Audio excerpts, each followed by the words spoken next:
Next up, Benjamin Charles Germain Lee on A Landscape of AI in Libraries.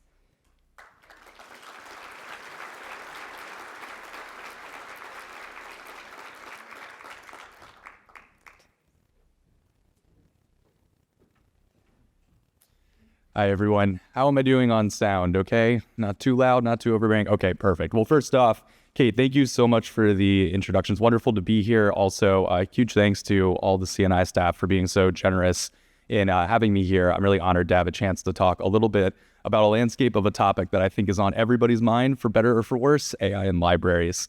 I'm going to start my handy Casio. I actually have a timer here as well, but I like being able to use the timer function. So I'll keep myself to hopefully a tight 30 minutes here.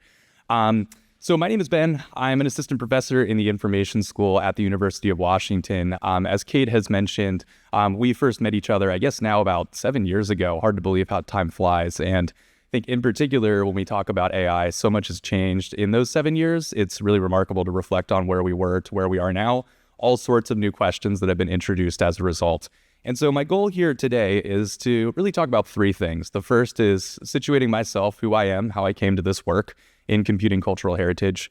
The second will be trying to survey the state of a field of AI in libraries. And then lastly, using hopefully the 10 minutes or so at the end to turn from this idea of a landscape to looking toward the future, asking what a lane for productive AI work here might look like in the face of all these questions and challenges we're facing from all different dimensions of AI work, and asking what an AI commons for libraries might look like. So a little bit about myself. As I mentioned, my academic home is the University of Washington. I've been really fortunate to be out at UW, so to speak, for about a decade. I did my PhD in computer science and engineering at UW as well. And so in that sense, I'm coming from a computer science perspective, having done my dissertation on human-AI interaction and the broader field of AI.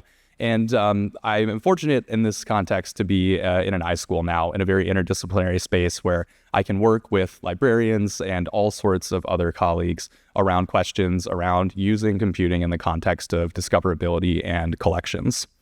One of the real joys of my career right now is that I get to teach MLIS students, and I recognize that I'm in this sort of rather interesting space in the sense that I myself am not a practicing librarian. I know many of you are, and so it's a real privilege of mine to be able to parachute in and meet all of you, work with you all, whether at the Library of Congress through the Innovator in Residence program back in 2019 and 2020, or more recently on a Kluge Fellowship, and working at some other libraries, archives, and museums as well to inform the kind of work that I do. And it's through these kinds of collaborations and you all being inviting and allow me to come and shadow you all and work with you that is informed of a lot of the work that I've done.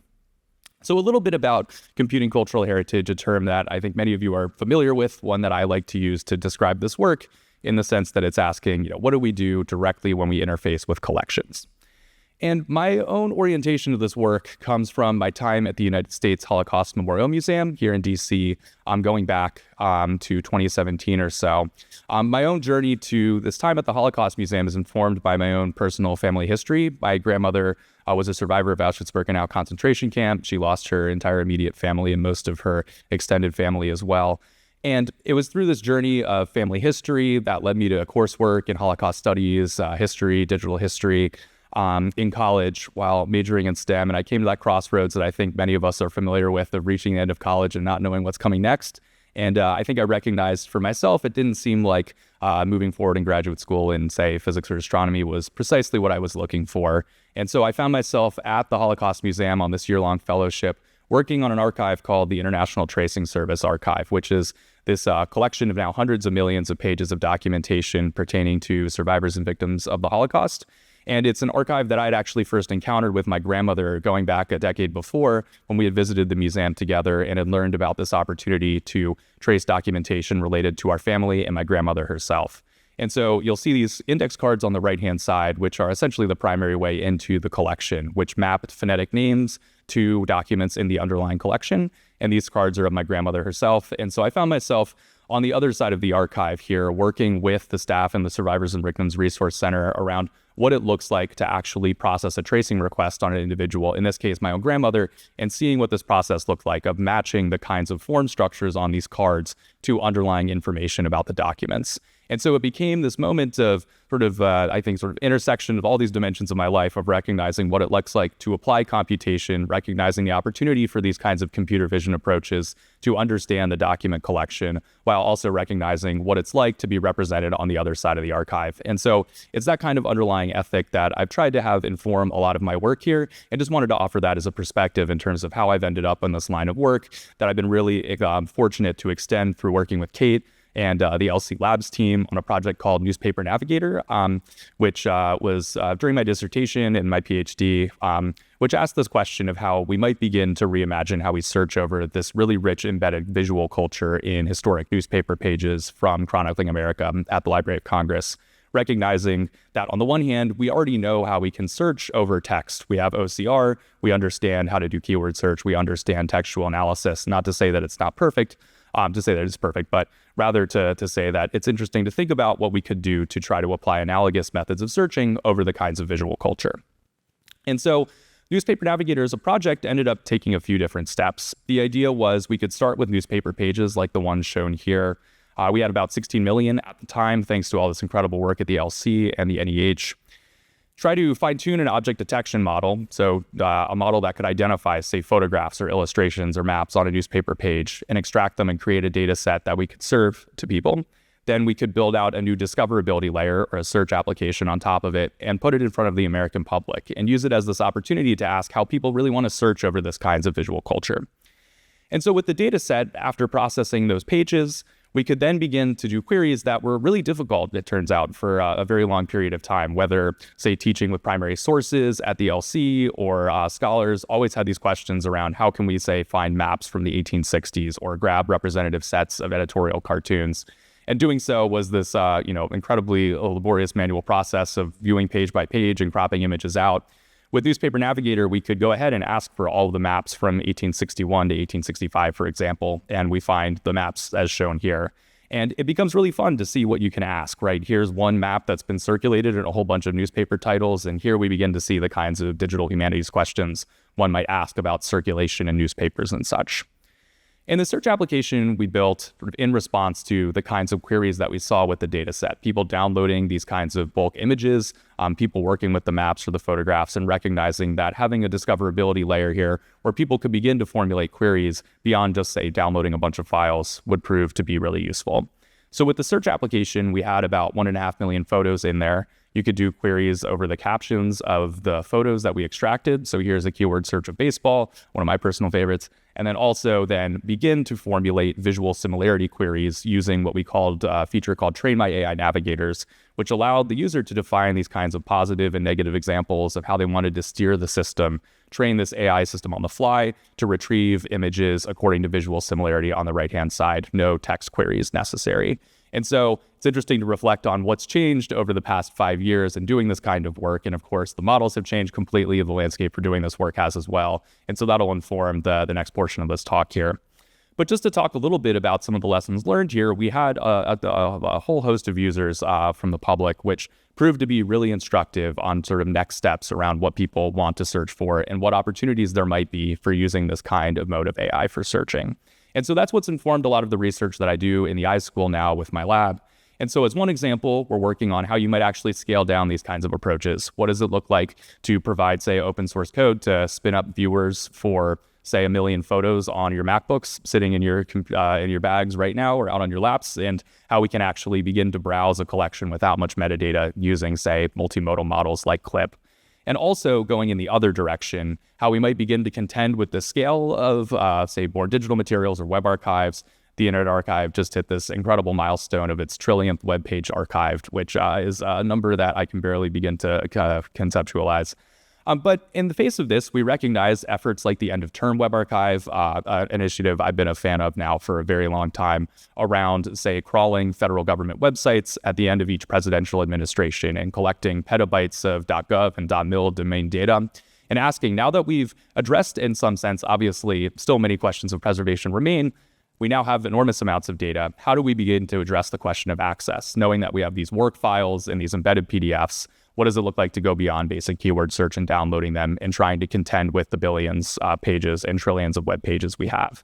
And so a recent collaboration that I've been excited to continue on with here is Govcape, many faces who I think will be familiar to all of you, around how we can build out a multimodal search system for about 70 million pages of federal government PDFs, knowing that this kind of disclosure document is one that we've all encountered and, of course, is relevant to journalists, to librarians, to humanists, and the public more generally. And so here, this collaboration, which I've been really fortunate to lead with Kyle Deeds at Boston University, has taken the form of a public search system that we just launched called the Govcape. You can go to govcape.net.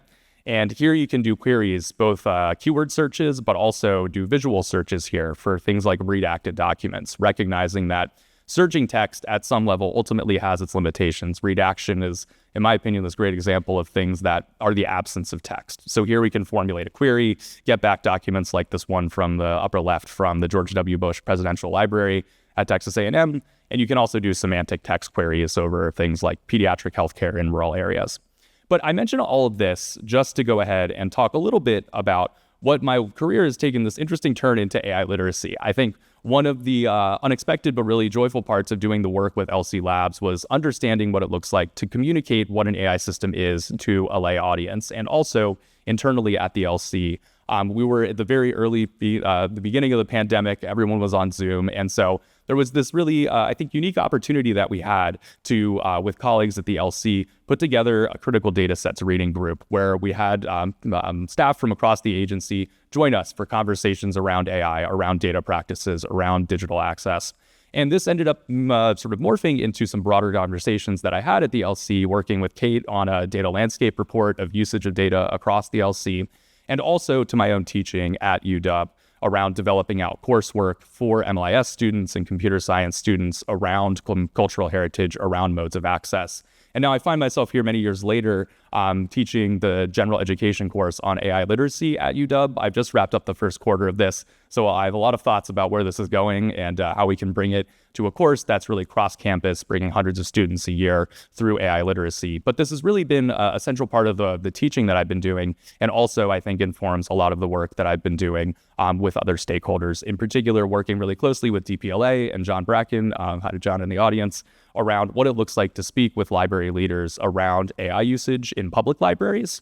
And so I mention all of this just to say that, again, knowing that I'm coming from computer science, but really fortunate to be working with librarians, recognizing that I've spent a lot of time speaking with students at all levels of training, from MLIS students to library leaders around AI in libraries, recognizing that the sort of temperature around AI has always in flux. And now we find ourselves with a whole host of questions. And so that brings me to the second part today, which is a state of the field. And I want to preface this by saying that reading through the program for CNI this year and the past couple of meetings has been really informative.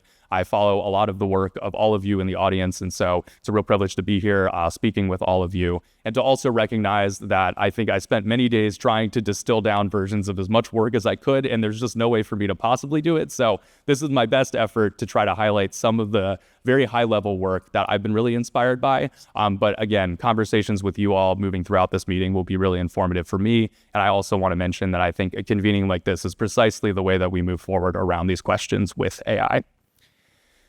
It goes without saying, but I think it's important to ground this in opposition to the really presentist framing of AI that we oftentimes see these days, to recognize that AI has been a part of libraries for decades. We understand the uses of OCR in digitization pipelines, search and recommendation underpinning our library discovery systems, even applications in library operations from scheduling going back 50 years.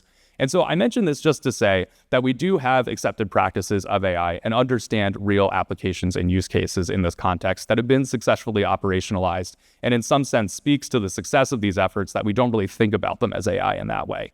Now we're oftentimes using generative AI as a stand-in for generative AI, and so I'd encourage us to think a little bit more capaciously about what we mean when we talk about AI, and thus my sort of pithy Raymond Carver-esque what we talk about when we talk about AI.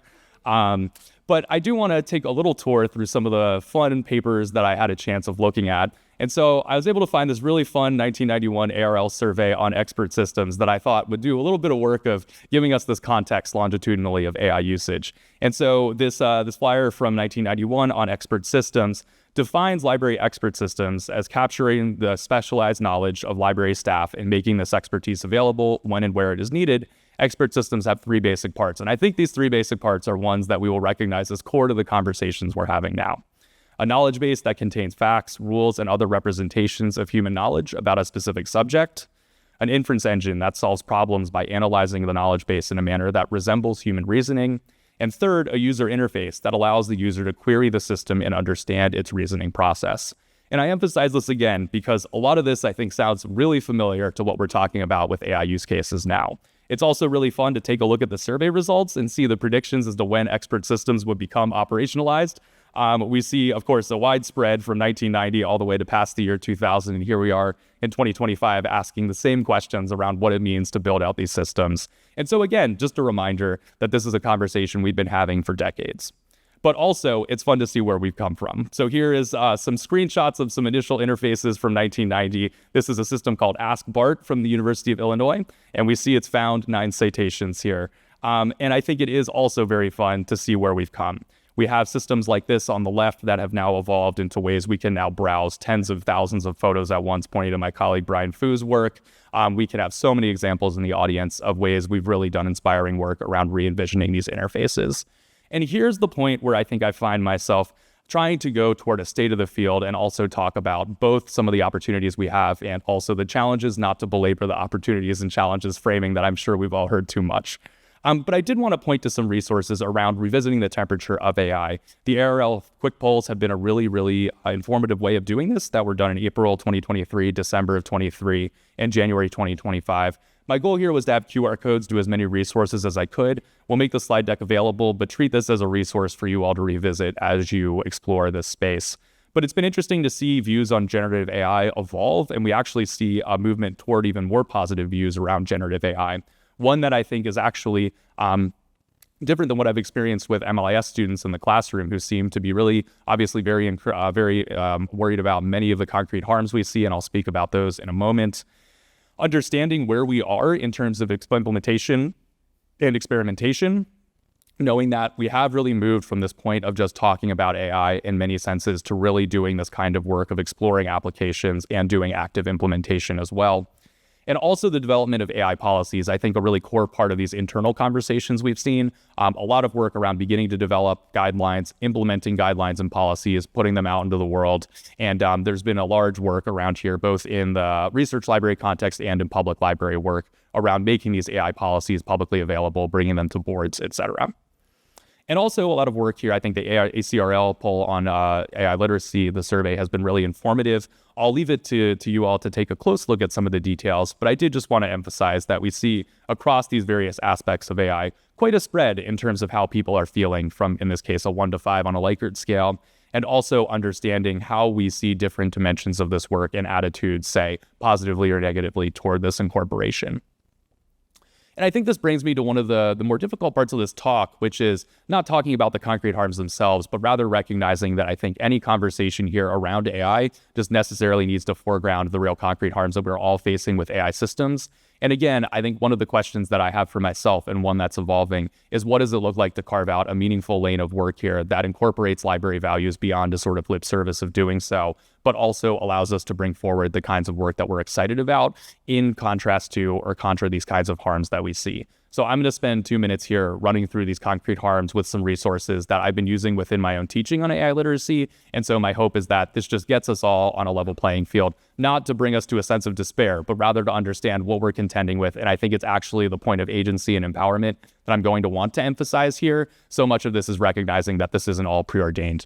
So to talk a little bit about some of these, obviously intellectual property is at the forefront in the library context. I actually don't think I need to give too much of a preface here to this one. Recognizing questions of privacy, what happens to these chats when we engage with a system, understanding questions of, just broader personally identifiable information and such. Understanding the environmental impact that we see affecting communities in Memphis and beyond. I'll point you to Stephen Witt's recent article in The New Yorker that takes a tour inside these data centers and asks really the planetary scale of environmental impact we're encountering, the building out of grids, the carbon offset emissions, et cetera. Understanding hallucinations and slop is just a fundamental problem that we're facing with generative AI in particular. This recent report from the Red Cross that made the rounds in Blue Sky earlier this week speaks to the fact that now patrons are asking for AI-generated archival references all the time, which is bleak.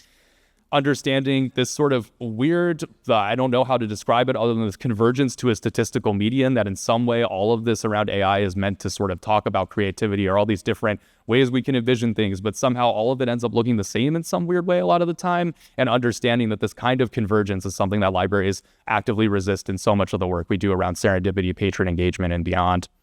Understanding scraping traffic is really breaking open libraries right now. This 404 Media article does a great job of outlining the kinds of traffic being generated by crawlers that are not respecting robots.txt, and also understanding what it means to no longer bring people to library collections, but have them end their search journey on those AI-generated pages at the top of the Google search that I can't seem to get rid of no matter how hard I try. Also understanding just this broader conversation around eroding education and learning, these kinds of studies that show how much we're harmed by using ChatGPT in the learning process at all stages.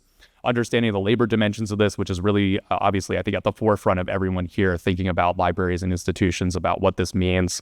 Understanding the decline of open science, one that I think is particular and close to home for me, knowing that over the course of the past 5 years and 10 years, really, we've seen sort of a movement toward AI research that is just not possible without the capital investment of major for-profit companies, the decline of even open publishing around these systems, completely opaque systems, and it seems really just completely against the grain of the values we have in libraries, which brings me to this last point, which is this idea that big tech's values just in so many ways just seems so antithetical to the values that we hold in libraries, long-termism being just one of them. But I wanted to highlight all of these again, not to try to say that we should just give up and leave the table here, but rather just to be clear about these are the questions that we're facing. And so this is the turn in the talk where I want to talk a little bit of models for moving past this and working together and pointing to the work of so many of you in the room here today. So again, I just want to emphasize there's so much work here. I'm going to do my best to try to highlight some links that I think will be relevant and give you all something tangibly to walk away with here. With John Bracken and I doing this work with DPLA, we really found three primary areas of focus of AI in libraries that I want to surface at a high level. One has been around collection development, this kind of work around discoverability, building out search systems, improving digitization workflows. Understanding the patron-facing dimension of this work, doing that work around AI literacy and information literacy, developing programming, supporting patron experimentation, and also this work looking inward that I know is so important, developing those best practices, publishing those AI policies. And so we're really seeing this happening at a field level now, which is exciting and really important. But as we think about those three primary areas of focus, I want to turn to some of the work that I found really inspiring to work in a space with libraries where we can actually build concrete AI work that incorporates those values and moves away from, I think, those modes of concrete harm that we see. One of this is this work around corpus creation that is so central here, whether we think about the Authors Alliance work with the Public Interest Corpus, which just released their principles and goals. Highly recommend you take a look. The institutional books work coming out of Harvard, the Common Pile work as well, where we see creation of actual, corpus level text at, millions or billions of words or tokens, not to abuse the AI term here, but recognizing how we do this coming from a library perspective, incorporating authors into this process, and also doing so in a copyright permissive way. Understanding models for fully open AI development. And by fully open AI, I mean open code bases, using to data sets that we can directly point to, training open models that we can release and give to people to experiment with directly. So the Allen Institute for AI, just nearby UW, has a great system of doing a great precedent of doing fantastic open AI model development, such as the OMO family of models, that I would say is really important, not just for understanding how we do this AI work in the face of all those questions I had raised, but also for all of us, understanding that these are models that we can point to and incorporate into our systems that do not rely on, say, OpenAI for doing this work. OMOCR is one example, does linearized OCR on pages, and they're at the point of, if you have a GPU, you can do about a million pages for $178. So we're really seeing the lowering of the barrier of cost now as a result of these open science efforts. Small LM from Hugging Face also has a really useful playbook and model history for how we do this work and to come together and actually think about training at scale. I know scale is one of those words that pervades all of this. It's been on my mind. I'm working on a debates in DH volume around cultures of scale, but all just to say I find myself falling trapped with this idea at scale as we talk. I want to point to some of these toolkits, frameworks, and best practices that we've seen emerge within the community. The work on FutureScape AI Libraries Toolkit has been really valuable. I had an opportunity to attend one of the training sessions at the University of Washington Libraries earlier this summer, which was really informative for me. Turning to colleagues at LC Labs, such as Abby Potter here in attendance, whose work on AI planning framework has been enormously valuable in spelling out the different stages to go from experimentation to operationalization of using AI, understanding when to say, I don't think we actually need AI here, and also to delineate these really valuable categories of data, models, and people that we take forward with AI usage. Understanding the carpentry is as such an important model for how we begin to educate each other within the context of our organizations, recognizing the Smithsonian as one model of not only developing AI literacy among staff and data literacy more broadly, but then using that as a framework for building out, say, workshops and other events in different divisions and directorates for doing this work. And all sorts of reporting mechanisms like data sheets for cultural heritage data sets as just one such of so many examples out there.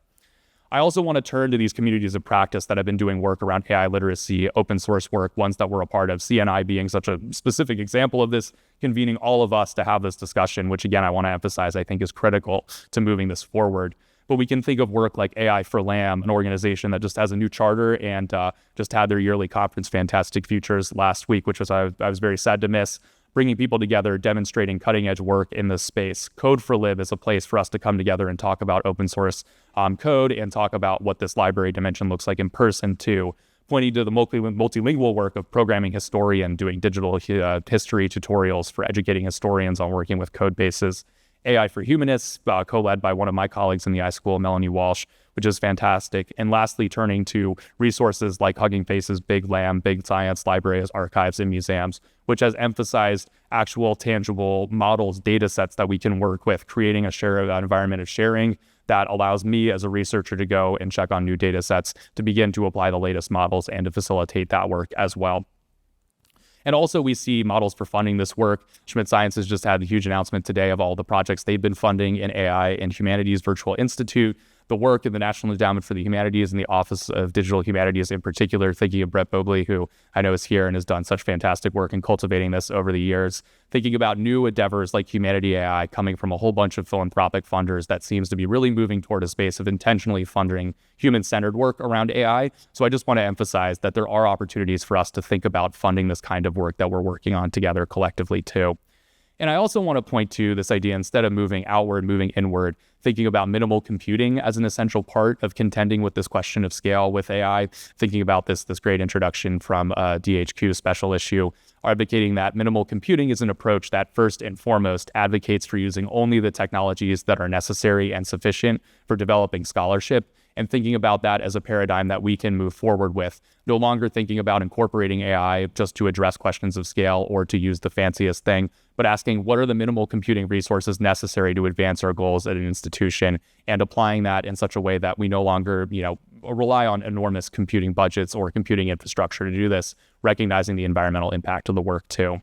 And even turning to models of AI refusal, we have seen some really, I think, important work coming out in the space. Violet Fox is a librarian against AI. Thomas Vosa's zine, that's on archive.org now, and Julie Steele's AI is Very Bad, actually, which is a manifesto. And I want to emphasize this because I think AI refusal, whether it be categorical refusal, which my work is not necessarily fully situated with. Obviously, I'm thinking about using AI in certain ways, but even in the context that I'm using it with, I think it's important that we all engage with modes of AI refusal and recognize that just saying no oftentimes carries an enormous value in this context in terms of us retaining the values that we hold. So I offer this as another really important part of the conversation and to understand the sort of spectrum of responses that we see in the face of AI encroaching into libraries. And with that, I'm going to use the last bit of time here to turn toward a horizon of work and think about this idea of an AI commons for libraries, one that I think many of us are already in touch with through these communities of practice, through the work that we're doing. But again, trying just to spell this out in front of all of us as a way for us to collectively think about how we can come together. And here I want to quote Ed Summers, a colleague of many of us who we greatly admire. Kate had forwarded me this blog post by Ed's about AI in libraries and a talk he recently gave. And I thought his introduction was particularly valuable here, which is that if you decide to take nothing else from this presentation, I'd like it to be that despite what the boomers and doomers would like you to believe, the ascendancy of AI is not inevitable, and we have decisions to make. What we decide to do will have a big impact on how these technologies get deployed, and that part in bold is central here. We do have decisions to make, and it's important that we make these decisions together. And so let's talk about what some of those decisions might look like. On the question of privacy, intellectual property, and stewardship, this question of scraping libraries, requiring libraries to share data with these kinds of, maybe entities that seem not to necessarily behave according to library values, it's important that we look at alternatively to models for open source work trained on open data, no data transfer required, no IP being stolen or taken without permission. Questions of automation, resisting as much as possible full automation and elimination of roles, and instead recognizing that the best path forward in so many ways is to think about incorporating AI into existing workflows with human level oversight. Understanding skill building, that so much of this work, whether with DevOps or we've seen this time and time again, requires these kinds of opaque solutions that require staff to dedicate valuable time to these kinds of bespoke interfaces or commands, and instead flip that on its head and ask what it means to cultivate technical skill building for library staff via tutorials and resources that we can employ to really develop this kind of AI literacy and hands-on AI work. To move toward information literacy, to develop this and recognize, I think looking toward a roundtable that DPLA and I hosted out in Seattle that Kate attended, one of the real central talking points again and again was the importance of information literacy in libraries. And so I think this is maybe the most central part of this conversation. Also recognizing that expensive computing hardware, these kinds of vendor solutions that require massive investments of capital, high environmental impact from model and training and inference, we should instead look toward models that allow us to scale this down. Think about models and code that are designed to run on standard issue laptops and desktops without extra computing infrastructure or computing budgets necessary. I think about the 400 of us and the laptops that we have and recognize that the kinds of processing we could do in the half hour that I've been talking here on those 400 laptops is really astonishing at this point in time. And so no longer do I think we really need to be pushing more and more and more to accumulating as many GPUs as we can, and instead ask what we can do with the resources we already have. Understanding AI refusal as essential here, no longer incorporating AI for the sake of doing so, something that so many of us are already thinking about. But again, only adopting AI when there's a clear benefit that we can experiment with and then operationalize. And lastly, this idea of communities of practice that's so central here, building broader communities of practice around AI to support shared approaches and foster collaboration. So what might an AI Commons for libraries look like here? What I envision in this core work thinking about this with DPLA and also with many of you here has been this idea of foregrounding, say, AI models that are open source, free to use, run on laptops, building out these data sets that I've mentioned that are copyright permissive, that we're collectively building out together and making available through Hugging Face and other resources, building out toolkits for doing this work, pointing to those kinds of frameworks, policies, and beyond. Looking at, say, tutorials and code that allow us to build that literacy and build that hands-on experience that we so need. And lastly, working with those communities of practice. And again, it's important that I emphasize that all of these components we already have clear models for that I've just mentioned. And so my maybe central provocation here is to think about what it means to bring all of these elements together, to continue working to collectively, to use this as an opportunity to share out on the work that we're doing, the lessons that we've learned that are actually ones where we think AI might not have been the right way of going, and using this to inform how we move forward. And I want to end by taking this sort of reciprocal view. So much of this, I feel like, is framed on what does AI have to offer to libraries, but we find ourselves sort of after, obviously, a whole series in many media circles of discourse here, recognizing what AI has to learn from libraries. And we've come full circle here.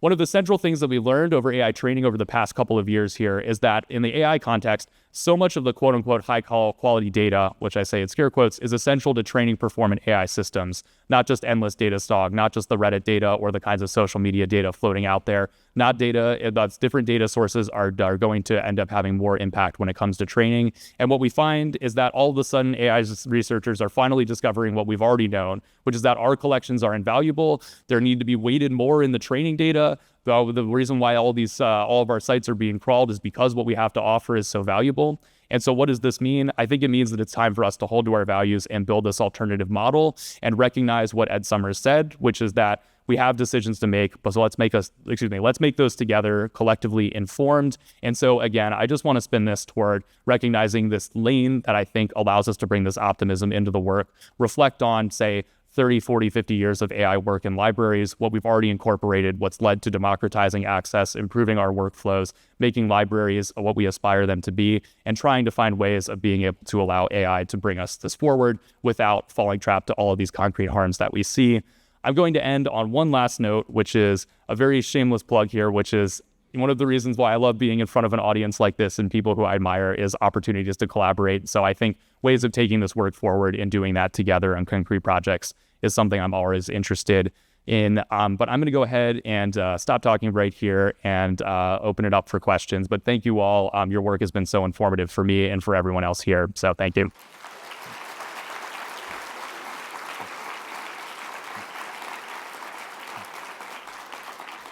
Oh, yes. All right. Yeah. Well, I think we'll do questions now. And I think I'll mention, feel free to ask questions for me, for Kate, for the both of us. This is meant to be a very joint Q&A and discussion. So, yes. Hi. Thank you, Dr. Lee, for this wonderful presentation. My name is Wei Xuan. I'm from University of Manitoba, Canada. So during your presentation, you give a quick slide about the 3 primary focus area. And during the quick note, I find AI tool on the discovery layer is not listed there. So I know some enterprise, they are developing like AI tools for the discovery platform, and some other research libraries, they are also working on project to develop an AI tool to search their archival materials and special collections. So I would like to know your thought in this area. Is that a direction worth investigation, or it's better to focus on the 3 primary areas? Definitely. Yeah. Thank you for the question. And it's a great one. In terms of wondering, where might these applications be most valuable, specifically around discoverability? I think very much so. Recognizing that there are a couple of different reasons why I think they're particularly valuable for us to look at these kinds of incorporation of AI models as an alternative modes for discoverability. One is that just as a sheer consequence of scale right now, we're reaching these thresholds with, say, trillions of items where it's just no longer possible for us to rely on a completely human generated description or metadata process. And so recognizing that, of course, I think what's central here is this kind of toggling between different scales, understanding the importance of working with individual sources, working with those who have the expertise on those individual sources, while also allowing us to be able to toggle between those scales using these discoverability layers. I think that's crucial. And the other addition I'll make is the acceleration of AI work now is such that these kinds of multimodal models that allow us to move between vision and text is, I think, a really exciting one that I'm biased with some of the interest of my own research. But I'm really excited about those directions. And so, again, I think, what does it look like for us to pursue those directions while abiding by some of those sort of best practices I articulated? But yeah, I'm very excited about those. Thank you. Thank you. Hey, I'm Catherine with ARL.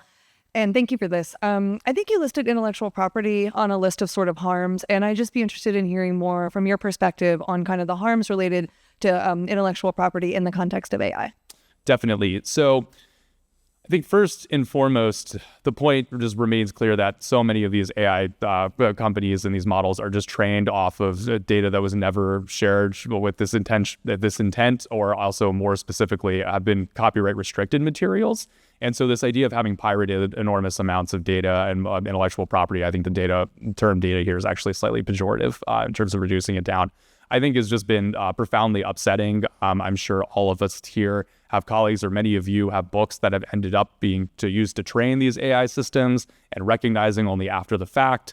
It's profoundly upsetting. And so when I talk about intellectual property, I think the one area that I find to be really compelling around corpus creation is this idea of being intentional about using copyright permissive collections, where we can think about this work toward this kind of idea of an AI commons. And so, again, I think the work from the Authors Alliance Public Interest Corpus is a really prime example of how we might begin to articulate those kinds of goals. But yeah, I would say what's happened at this point, I think, has felt like a violation in many ways, especially around library values, especially when it means sort of these for-profit models being utilized and incorporated without any sense of respect of intellectual property. So I hope that that's helpful. Yeah, I'll just plug our session on the Library Copyright Alliance principles on AI and copyright, and would love to continue the discussion. Thank you. Yes, thank you, and I highly recommend. So I'd like to ask a follow-up question to that. What I didn't hear in your presentation was the fact that this community has been permissive in allowing the AI companies to take content Sure. that we have for many, many years said is open to everybody. It's great. It's wonderful. But we never thought about the consequences of that. And I would argue that we're still not thinking about the consequences of that. I have yet to see anybody with a great policy or have some good conversations other than we're just trying to keep our systems up. So I'd love to hear more about that and what about this community needs to change in order to get to a place where they're not taking our content and then monetizing it. Sure. So this might be one of those points where I turn from answers to questions, to be completely honest with you. I think this is one that I know many of you have been very invested in as a conversation around open access for decades, obviously, and this is just the latest chapter in these kinds of questions. So I don't actually presume to know what the right answer is here. I think on the one hand, restricting access to collections seems to maybe be some way of contending against this.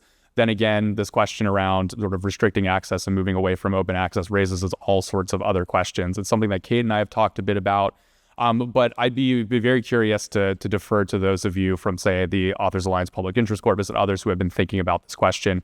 I don't know, not to put Kate on the spot, but I think we've been talking about this, and I just don't necessarily feel as though I'm settled in terms of what the right response is, going beyond expressing the kinds of dismay that we have for this kind of work taking place. So, Kate, not to put you on the spot, but I'm wondering sort of how you feel in terms of striking a balance with this and how we respond. Thanks, Ben, and thanks for your amazing presentation. I really appreciate it.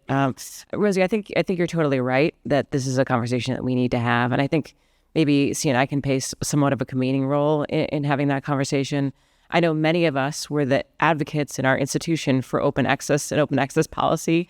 So it seems to be like perverse to be in this situation again, where we're rethinking this from first principles. But I do think that doing that piecemeal at the institutional level seems less effective than doing it as a collective. So I hope that we can do it together.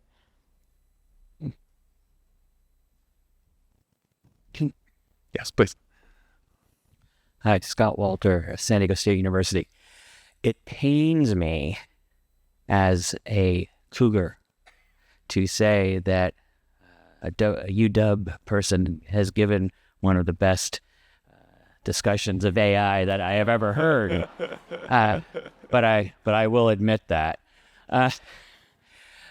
So, and going back to Kate's point about sort of the ROI on CNI membership, I think one of the best things CNI could do is to find ways to bring these sorts of discussions to the broader number of people who don't get to come to CNI meetings, and to see how the CNI-based discussions that we're able to have at the meetings can have value at the individual campus level, something I don't think is appreciated as much as it could be. Which brings me to my question, which is, I'm currently serving as our statewide, our system-wide technology committee chair, and kudos to the rest of my CSU colleagues who are here. Would you be interested in bringing some version of this discussion to the CSU network, so that we could see how these sorts of discussions play into the AI discussions that we're having on our campus and system level?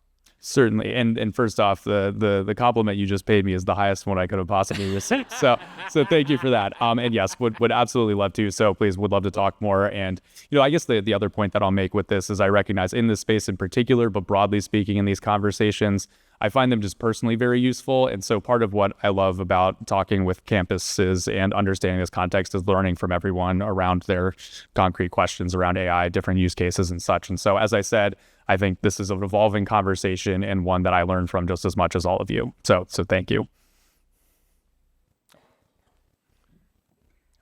Thank you. Michele Casalini from Florence in Italy. How do you see the possibility that AI declares more often and in a more transparent way the sources of information? Also because the wealth of information, of course, grows and will exponentially grow even more in the future. The library community, made work that is absolutely essential also in the future, also in new form of international cooperations for the entire LAM domains. So, to have this kind of source declaration will be even more important in the future, probably. Yes, I agreed entirely. And so I think on this question of how we can sort of enforce some degree of AI pointing to sources, I think retrieval augmented generation, an idea that many of us have experimented with in this room around basically constraining AI systems to work with a set of specific corpus and then have it generate sort of retrieval list in conjunction with summarization is incredibly important here. And so I do also think that per this question of hallucination, per this question of just not attributing sources correctly, so much of this is actually using these systems in a sort of more constrained way that allows us to basically point to sources as much as possible and use summarization, use these forms of generation in the ways that they are helpful, but also recognizing how much of the important work here is bringing people to those sources and actually surfacing those sources directly. So I agree that as we see the systems get even bigger, as we think about all sorts of new ways and use cases that haven't even been thought of yet, I think enforcing that kind of bringing people to the sources is going to be as essential as possible. And so just a plug for ideas like retrieval augmented generation, things like semantic search and such in the face of all these questions. Oh, yep.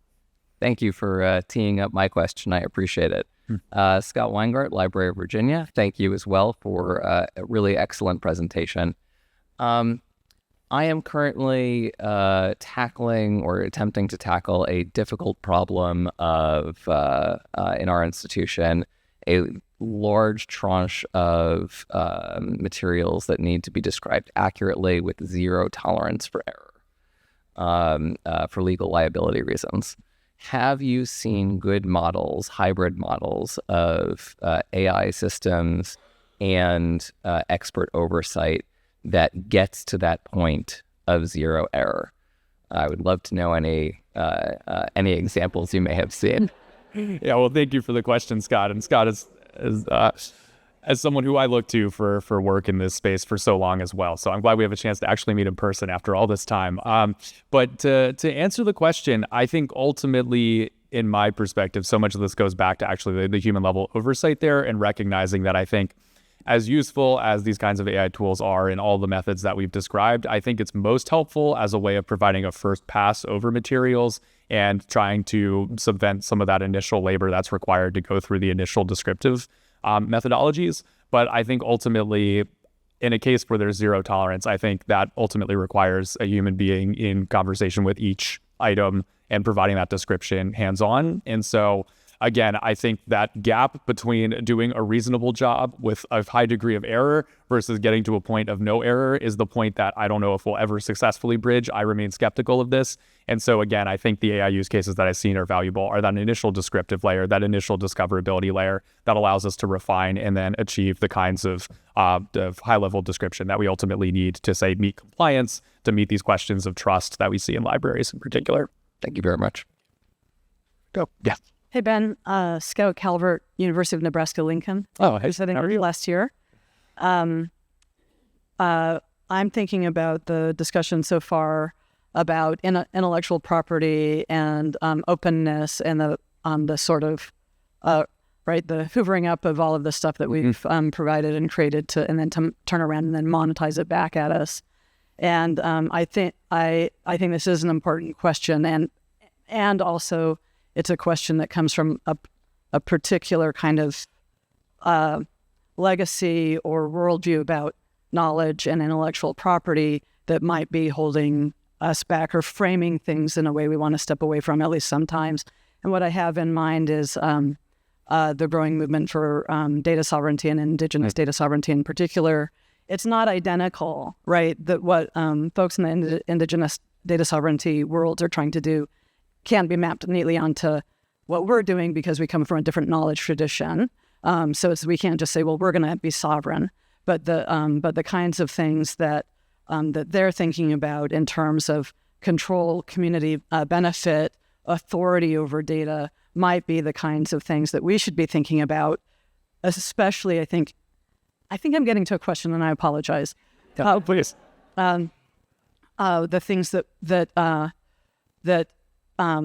we might want to be thinking about in terms of community benefit, and you mentioned the threat to open science, right? That we have from our Western knowledge tradition, this idea that all knowledge should be open, and it's fungible in some way, and we can share it, and other people can build on it.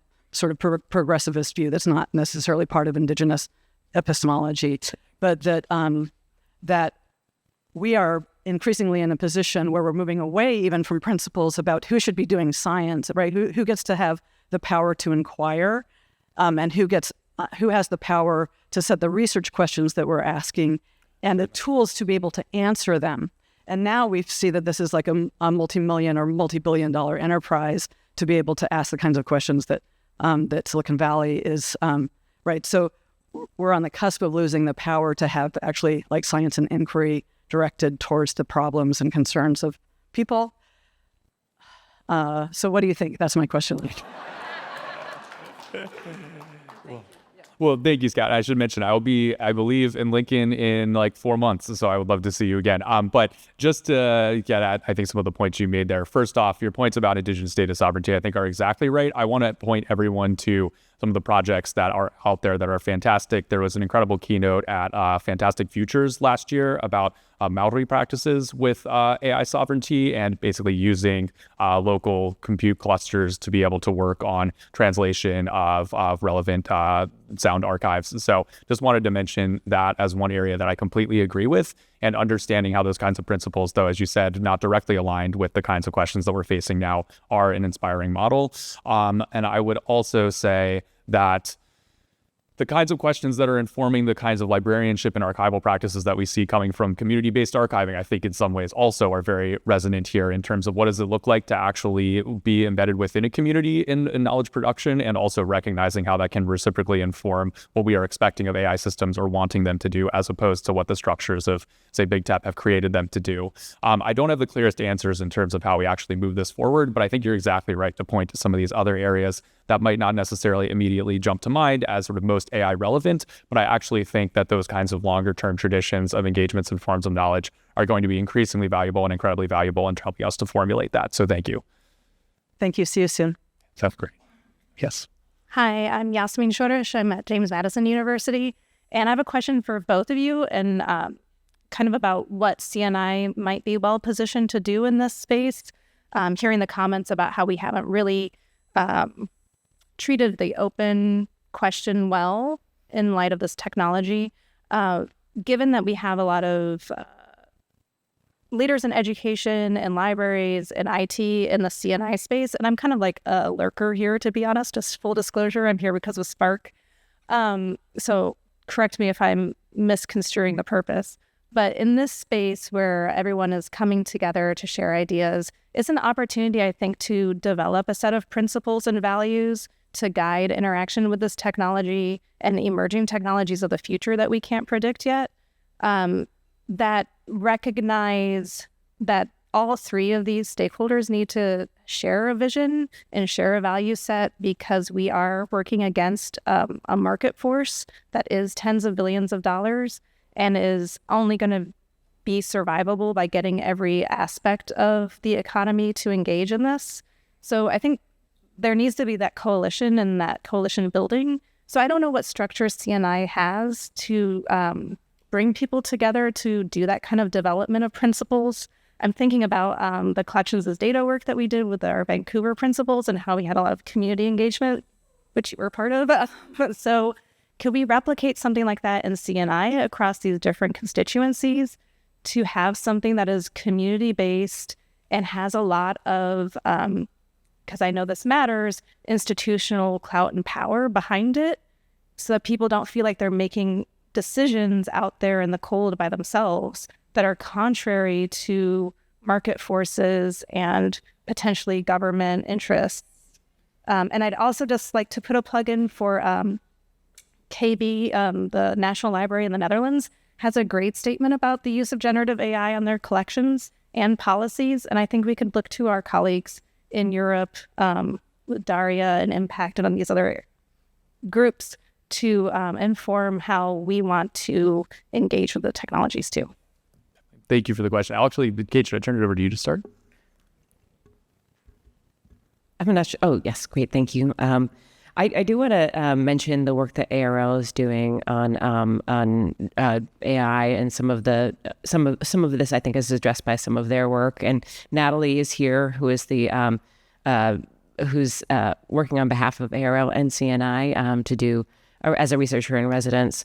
I do think that this work is progressing, but it's sort of progressing in pockets. And I wonder if there isn't a valuable role here for some sort of convening and collective action. And so I think that's something that ARL and CNI will be talking about. And I guess maybe just one other thing that I'll add is for the conversations that I've been fortunate to have with Kate and others in this room around how we move forward, I get the sense that there is also this sort of frustration that a lot of us experience of this idea that librarians are very good at writing, as one of our colleagues said, strongly worded letters, but how do we move beyond that? And so, I also wonder about this, and obviously so many questions around how we protect data and do so in a way that aligns with our values. But one of the reasons why I wanted to highlight concrete projects and alternatives is just because I do see that this work around moving from practices into actual experimentation and the results that we're seeing that exist in a world outside of some of these kinds of very top-down pressures that we're facing is one valuable model of just getting us to actually do that work. And so obviously many of you are doing this, but again, I want to emphasize, I think there's a balance that we can strike here too between developing those best principles and also developing models of work that align with those principles.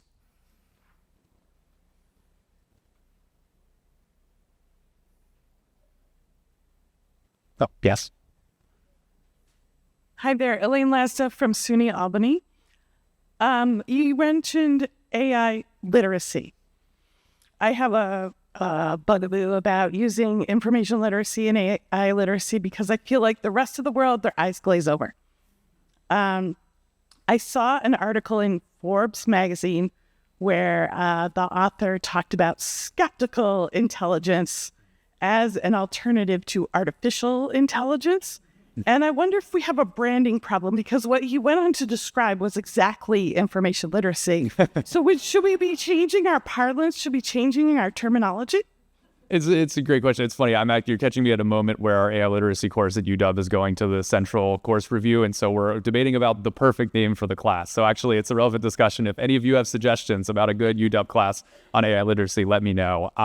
But maybe on that topic of AI literacy, one thing that I will mention is, talking with MLIS students, it seems like we're at this point where the current cohorts are very invested in learning about AI, even those who are coming from a perspective of categorical refusal. And so I mention that because I think developing this literacy is recognized as something that a large majority of emerging librarians and want to be engaged in. And also to make the point that I think across campus, everyone is feeling the pressures of AI in the classroom and recognizing that not every classroom is the right place to engage in these kinds of conversations around the structures of AI, structures of power we encounter, what the kinds of challenges are and the concrete harms, but recognizing that perhaps this idea of AI literacy, maybe not perfectly named, as a central place on campus for students to have one opportunity to engage and develop that literacy seems really valuable. And so again, I think there is this way that AI can become a sort of totalizing force, as Kate mentioned about AI, the conference becoming just about AI as well. But I do want to emphasize that I think everyone is curious, even those who seem to really be skeptical for very rightful reasons about incorporation. So. Hi, my name is Carol Kyoto. I'm from the Claremont College's library. And I wanted to take a moment. You did, in one of your slides, recognize the importance of offices such as, or funders such as the NEH ODH. And by the way, Brett, a lot of us would not be here without him. So I wanted, and I'm thinking about, your stint as innovator in residence, and so many of these funding opportunities, whether it be, I've been parts of projects, collections as data was mentioned. So with Mellon, I've also been parts of the distant viewing with Lauren Tilton and Taylor Arnold. And that, of course, was an NEH funded project. I'm really curious, how do we move forward with sort of this R&D, that we've kind of we've entrusted to funding agencies who in some ways can move that needle, right? But in other ways are right now very brittle, very fragile. And so I'm just curious what your thoughts are on that. Yeah, thank you, Carol. And also another Twitter friend who it's great to meet in person. So going back to the days when Twitter was actually a productive space for all of us. I'll just say, I think you're exactly right. I think of Brett's work. I think of all the colleagues at NEH who did work that made everything that we could do possible. I think of my time at the LC and even just the short amount of time I've spent relative to other people in the room who have been at the LC for decades, and recognize that I would not be here speaking with all of you if it weren't for the investment that the LC made in experimentation around digital collections and how important and vital it is to these communities that we have. And I have many of the same questions that you do, and I understand this taps into maybe a broader existential question about how we all respond in the face of the current pressures we're facing from this administration and beyond. I also recognize that what I was trying to gesture at, I think at the end of the talk here around this movement of AI recognizing the importance of libraries, that also I think that comes with it, sort of commensurate recognition from the broader public. I hope, and again, maybe this is just my misplaced optimism, that ultimately this will all end in us recognizing the importance of libraries and recognizing the importance of cultivating this work. And so I think even seeing all of the destruction of the past year, seeing that some other funders have really doubled down on this context of AI and libraries, developing out this kind of digital humanities work, remains one of the rare points of optimism that I've experienced, and thinking that of all the limited funding that they're choosing to invest it in these kinds of communities, I think really speaks to the importance of the work that's being done. And I hope that that means that the R&D that we all are invested in will continue and be able to move forward in spite of all the brittleness that you articulated. Yeah, thanks. Kate, you want to add anything? Yeah, I'd just like to add that we have a funders panel.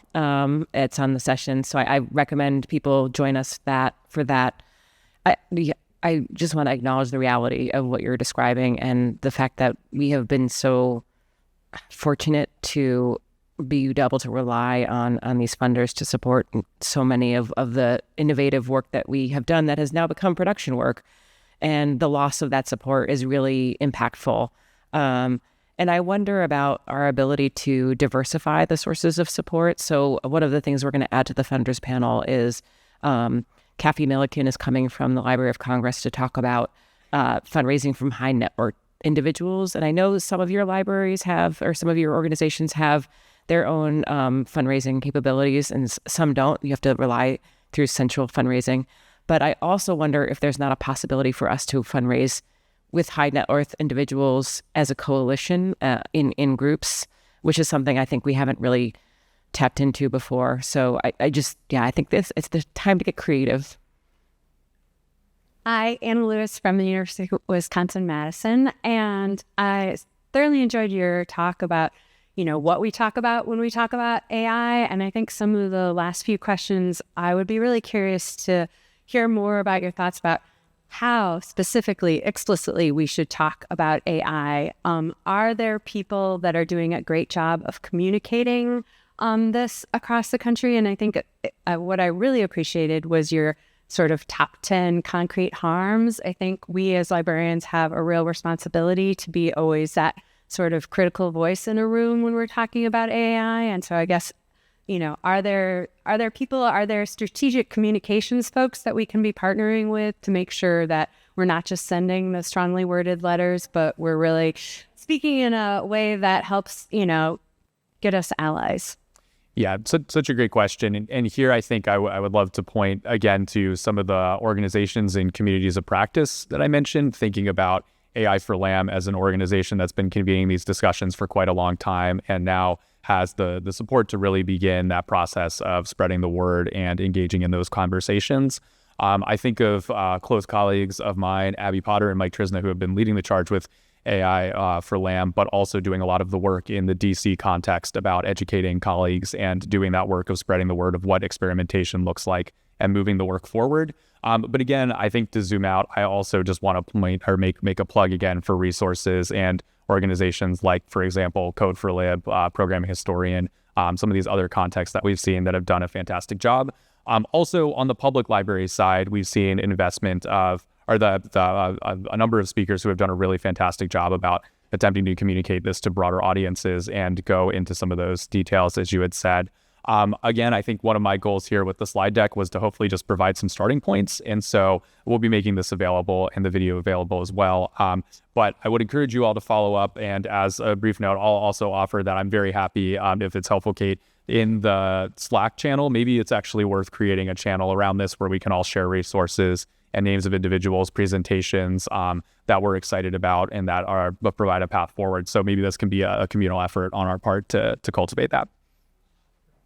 I should also mention the Futurescape work, which I think is intended to create these sort of on-campus conversations and from a facilitator perspective, but creating frameworks for that. So I think that could be a useful resource. Yes, definitely. And I should mention, thank you, Kate, for mentioning that. And having gone to one of the workshops, I can speak to the ways in which it's really trying to engage on the campus level of what this looks like. So agreed entirely. We have 10 seconds. It's ominous to see it go from 3 to 2 to 1 to 0. I want to thank Ben for a fantastic presentation. And